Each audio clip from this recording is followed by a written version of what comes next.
Hi everyone, I'm Ken from Crypto Trading KS. Let's run the numbers.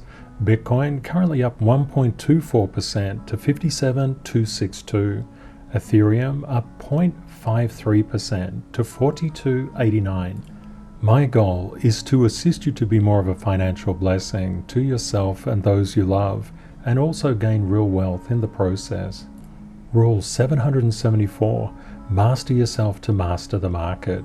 Self-mastery gives us access to all the components of real wealth, which are money plus inner and outer peace, purpose, fearlessness, courage, honor, integrity, decency, gratitude and happiness, empathy and love. Setting a positive life trend is incredibly important. All people, when they deal with investing and trading, have to deal with self-sabotage and self-doubt. Understanding you're worthy and unique, that you deserve kindness, love, meaning, and every success in life goes a long way towards restoring the confidence in yourself that you need to be consistently profitable. Let's have a look at Bitcoin's technical analysis. We can see Bitcoin currently trading at 57,253. There was a bit of news that came out in the last 24 hours about India banning crypto. I did a whole episode on that, episode 344. If you haven't had a chance to have a look at that, I suggest you do. It's quite an important episode to get an overall perspective of what all of this means. We'll know more in about 4 days' time. We have to also consider the Mt. Gox remediation of around $9 billion of Bitcoin. On December the 3rd, we have the debt ceiling issue, which will probably play out in around 8 days. December the 28th, Evergrande will become an issue again. That's about 33 days away. If you listen to the news about Mt. Gox, it would have been like crypto craziness is about to get unleashed and all of the crypto market is about to implode. What we do is go to the source data. We're only interested in obtaining the facts. We can see here that the Mt. Gox reserves, that's the accumulated stockpile of Bitcoin that Mt. Gox has remained unchanged for quite a long time. There's been no remediation at all so far. From this perspective, we look at the Mt. Gox issue and just hold it constant for the moment. The next thing we need to look at is the debt ceiling. We can see if we look through the Wall Street Journal on debt ceiling, we just have had a recent article on it. Let's have a quick look at that. This particular article is pretty informational. What is the debt ceiling and why does Congress need to address it? What happened back in October was the debt ceiling was raised to $29 trillion by adding 480 billion in. That averted default. When the debt ceiling is reached, what basically happens is the government can run out of money to pay its bills. So 480 billion was injected into the government to stop that from happening. The December the 3rd date was when Janet Yellen said the X date would approach. She had confidence that the government would pay all its bills at least to December the 3rd.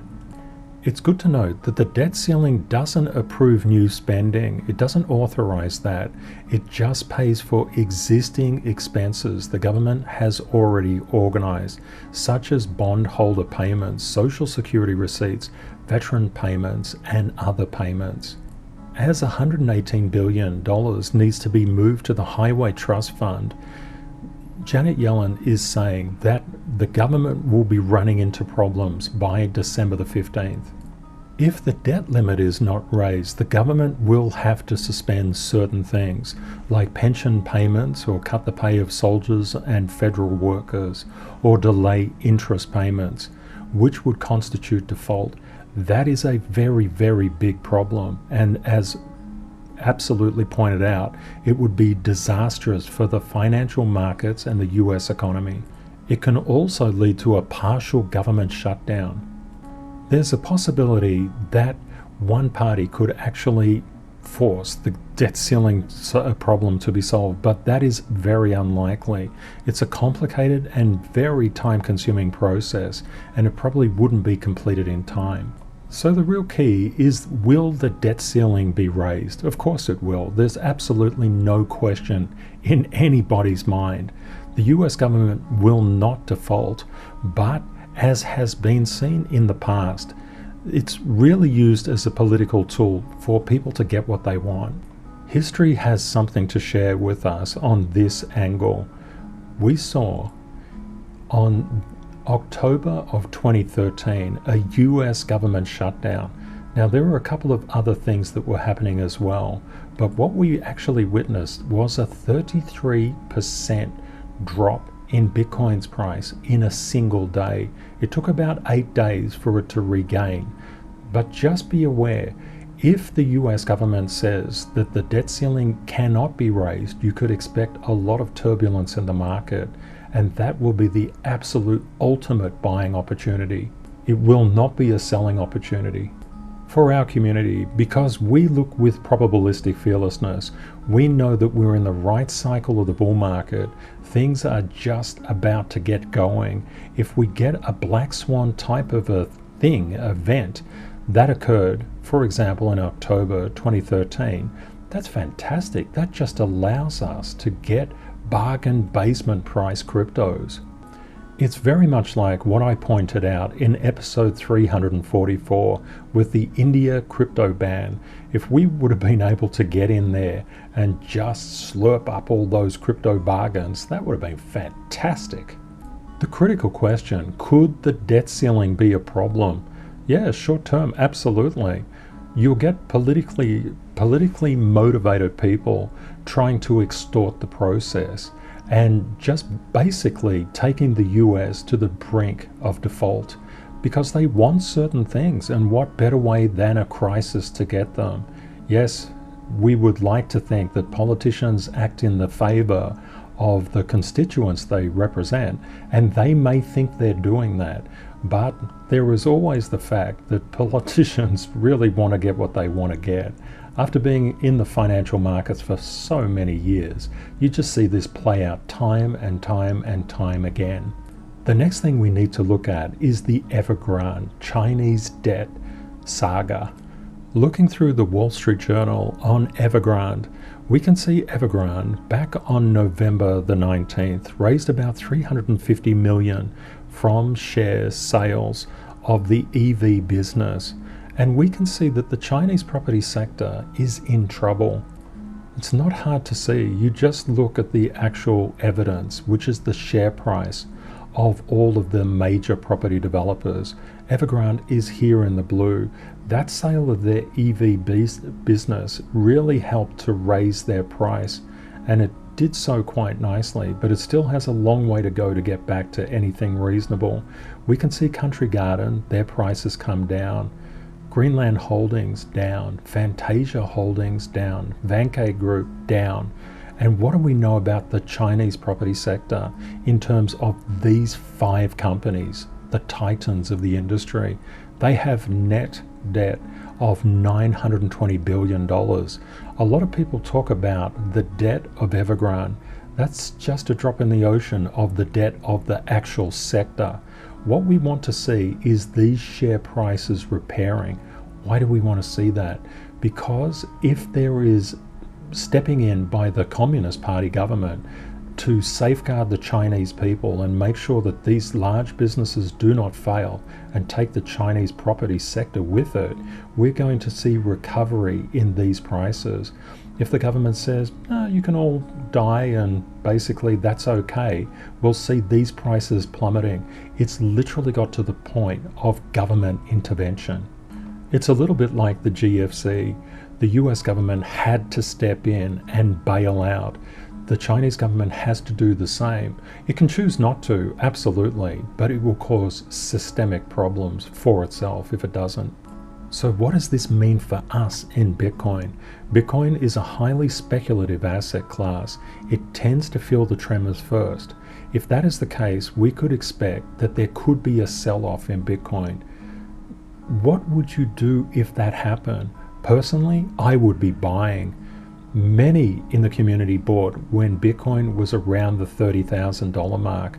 That's when we saw things getting repairing, the price is improving, and that was what was predicted since the major crash. Now, what is happening here? We could get the Indian government crypto ban, could send a few shockwaves, as could the debt ceiling, as could Evergrande, even Mt. Gox could. But this is a fantastic opportunity. We're a fearless community. We look at these things as buying opportunities. Other communities can look at them as panic opportunities, but we're buying what they're panicking on. It's because we have an institutional mindset, a smart money mindset. These particular falls are exactly what we look for as professional investors and professional traders.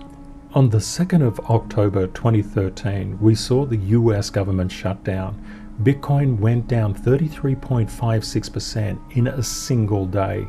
That would have shocked a lot of people, but not our community. Our community is all about buying these falling knives. Why do we do that? Because they're the single most profitable things in financial markets to do. Within the case of 8 days, price had rallied 49% up from that low. That's why we have a 10-5-10 fund. We're all about catching these falling knives, and there's enormous volatility in the crypto market. It is nothing like the stock market. Let's zoom out a little on this KS model. The KS model is a crypto technical trading model based on institutional price psychology.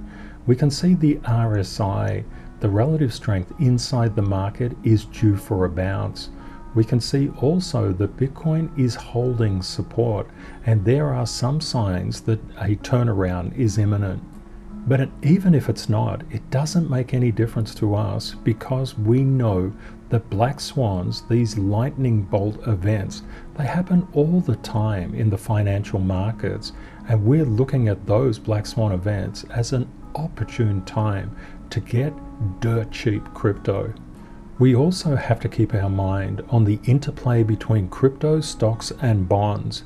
Let's just assume crypto total market cap is 2 trillion. When we look back to November 2020, the stock market capitalization around the world, the global stock market capitalization, was 95 trillion. The bond market around the same time was 128 trillion. Crypto was under that, but I just want to give you a very easy basis of comparison. You can imagine, as crypto becomes more and more mainstream, 10% of stock value, that's around 10 trillion, flowing into the crypto market, 10% of the bond market flowing into the crypto market. This is going to happen, and when it does, the crypto market will literally explode. The important thing is that nothing happens in a vacuum. As we look at crypto, we know it's a highly sensitive, highly speculative market. And then we look at the proxy for stocks, the S&P 500, that's up 29%. Gold is down nearly 1% for the past 12 months, and Bitcoin up 202% for the past 12 months. This is from casebitcoin.com. It's a really, really good site. Part of everyone's financial education should be to understand the interplay between stocks, bonds, and crypto. It's really, really important. A lot of people don't know about it. It's something that I will be discussing throughout the masterclass. When we look across the stock market, the VIX, the volatility index, the fear gauge of the stock market, we can see the VIX starting to elevate up. What does that mean? People getting a little bit concerned, a bit fearful. What happens when that happens? Prices come down. That's normal. We see it all the time in the crypto market. We can see the Nasdaq 100 just retracing a little bit at the moment. Like crude oil is under resistance. The bond prices in the market have bounced off resistance and resumed down. The treasury, basically the bond yields, are starting to get above resistance. This is really healthy. You can see Bitcoin's fingerprint. This is Bitcoin's price action. Bonds, bond yields, and crypto tend to flow in the same direction. It's really good to be aware of that. We can see gold was trying really, really hard to get through its resistance. No luck at the moment. Poor old gold, it's had a heck of a time. I think so many people have come out of gold and gone into crypto. I know I'm one of them. Okay, let's look at the DXY, the US dollar currency index. We can see the DXY has increased from around the 14th of December. It's been on an upward progression, and we can see Bitcoin's fingerprint in the background. It's all also on an upwards progression. The DXY and crypto, Bitcoin, are completely correlated at the moment. A lot of people say, well, when the DXY goes up, crypto falls. Well, there's no evidence of that in the recent price action. You've got to be really careful what you listen to on the media. We talk a lot about looking back at the past bull run, the 2016 bull run, and we always have to compare like psychologies because price is emotionally generated by crowds. It's crowd behavior. In financial terms, you can see that 20, 40, 30, even 50% reductions in price happened in the 2016 bull run. We always love when price goes up. There's nothing quite so satisfying as seeing the prices go up and the paper profits grow. That's fantastic. But unfortunately, crypto also has those downsides. You have to expect 20, 30, 40, even 50% reductions in price and steel yourself. Gain a lot of strength to withstand those. It's realistically all about making in advance probabilistic choices. If the market falls out from beneath your feet, if it plummets down and you don't have an in advance choice as to what you will do, you will panic. You will absolutely freak out, for lack of a better word. And that is not what you want to do. Professional traders and investors do not freak out. We have plans. We look at things from a very probabilistic perspective and say, okay, if things are taking off and going exponential, what do? I seek to draw the pullbacks, seek to get in on the pullbacks. When price comes back to support, I don't FOMO. If it's going sideways, you say, fantastic, this is consolidation. This is what it needs to go up. That's a good thing. If it spikes down, especially for some short-term kind of black swan reason like a government shutdown, it's absolutely the perfect time to get in. That also means you have to have a little bit of cash there floating around so that you can deploy it when that does happen. Coming back to Bitcoin's technical action, we can see a lot of support at that 55,590 level. It's been obeying, price has been obeying that line very, very well. We always think, what could go wrong? And of course, there are a lot of things in the market that could pull the rug out from under us at any stage. That's why we're always interested in buying in layers down, having pre-existing buy orders there to slurp up, to catch those long tail rejections. I believe if anything happens in terms of the Indian crypto ban or the debt ceiling or Evergrande, especially the crypto ban and the debt ceiling, they will be very short-lived. Indian people have dynamic family technology. There's Indian families all around the world. They can get around things and they're very, very clever, just like Chinese families as well, equally clever. When it comes to the debt ceiling, of course it will be resolved. If the US government defaults, the politicians will be pretty severely dealt with, so that's unlikely that that will happen. Also, when we look at Evergrande, there's always a degree of, brinksmanship in the market.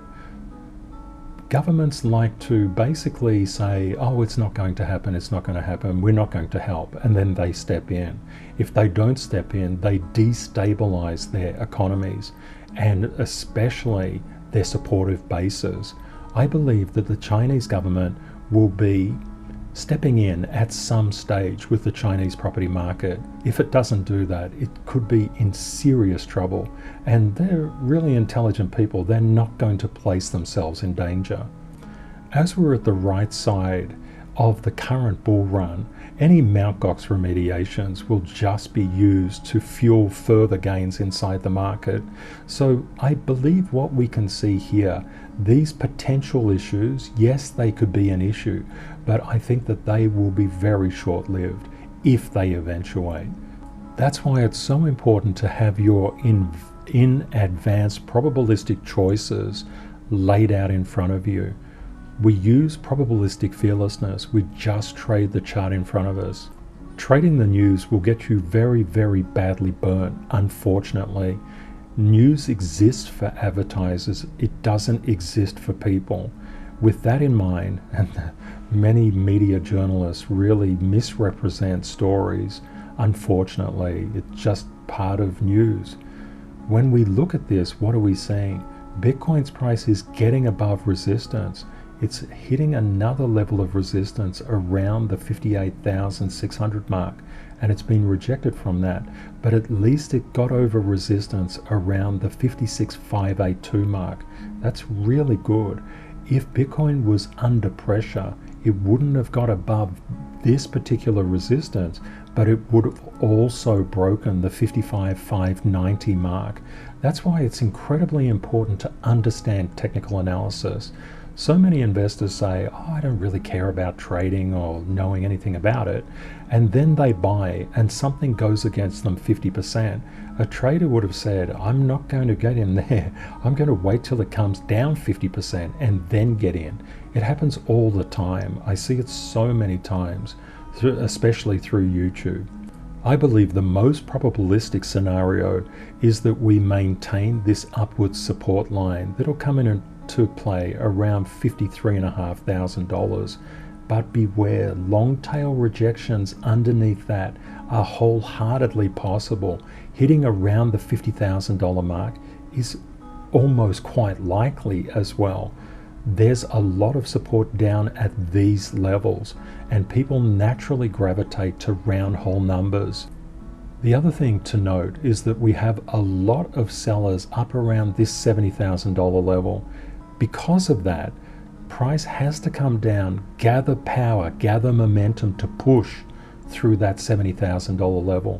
When it has sufficient power, it can pierce that quite easily, but not if it wobbles around here. Sometimes it just has to come back and get relatively cheaper and restore confidence. I hope you found the content useful. Please consider sharing and liking this video if you think it will help others. Thank you to our moderators for keeping our community safe from scammers.